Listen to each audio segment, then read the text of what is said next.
China has benefited from the multilateral system. It just got out of special and differential treatment after many years of resisting. We know where the market's going. China gets it. Look at their GDP growth last year. The U.S. has hyped the Chinese expansion to the maximum extent possible, and it seems to be very normal. Discussions at the Munich Security Conference have placed a spotlight on China, with the hope that China will bring new perspectives to global governance.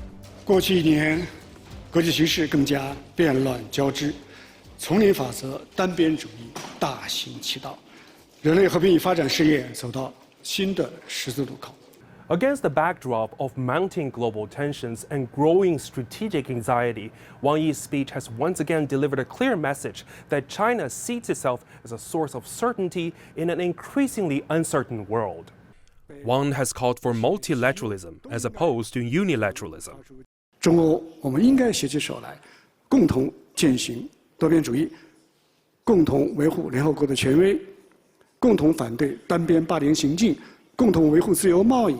共同反对阵营对抗。 Amid the ongoing Russia-Ukraine crisis and renewed U.S.-driven tensions over Greenland, Europe has increasingly turned to China for partnerships. Europe should work together with China to get more independence, either in the traditional and the digital way. But not just untrust of China in the name of the dispute or ideology, but actually U.S. more pressure, Europeans rely on the U.S. So that's the reason, either in Davos and the Munich, U.S. also always put China another threat after Russia.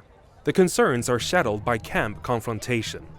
We have certainly an ascendant China that is going to be a strategic competitor of the United States for the next century, and how we respond to that is most likely to define where we end up as a country. But when it comes to China-U.S. ties, dialogue is better than confrontation, cooperation is better than conflict, and win-win is better than zero-sum. That's what Wang Yi told U.S. Secretary of State Marco Rubio on the sidelines of Munich Security Conference. Some European countries have already taken a pragmatic approach. Since the beginning of 2026, leaders of Ireland, Finland, and the UK paid visits to China. The growing number of visits by Western leaders to China has not only provided new business opportunities, but also helped stabilize supply chains. It also reflects a shifting mindset, one in which alliance with the United States is no longer viewed as entirely reliable. This year's Munich Security Report wrote, aligning with U.S. interests at the expense of relationship with China may become an even less attractive prospect for Asia-Pacific countries, reflecting a broader dynamic. The Chinese have no interest in overseas expansion. China will remain on the sidelines of all these scraps. Just thinking, what does this do to advance the cause of internal stability? And that, I think, is the reason that most of us, either Americans or Europeans, who are the children and grandchildren of imperial projects and imperial mindsets of going abroad to acquire status, that's why I think we can't get them, because they're not playing the same game. Against the backdrop of hegemony, China seeks mutual growth.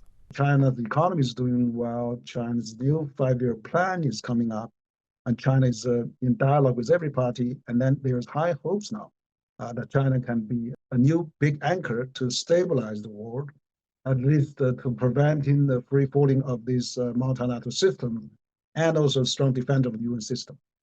Just ahead of Wang Yi's trip to Europe, China's top diplomat also launched the APEC China Year in the southern Chinese city of Guangzhou, reaffirming China's commitment to the Asia-Pacific economies, but also to the wider world, that China will continue to uphold free trade and multilateralism.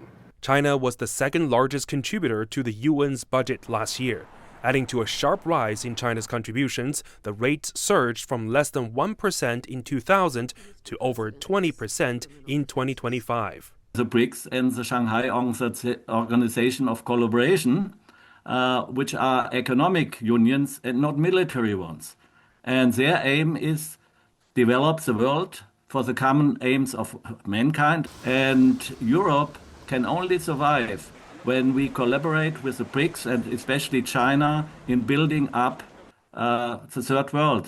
Fairness, rules, no power politics. China has once again reassured its commitment to an equal, orderly, multipolar world on the international stage.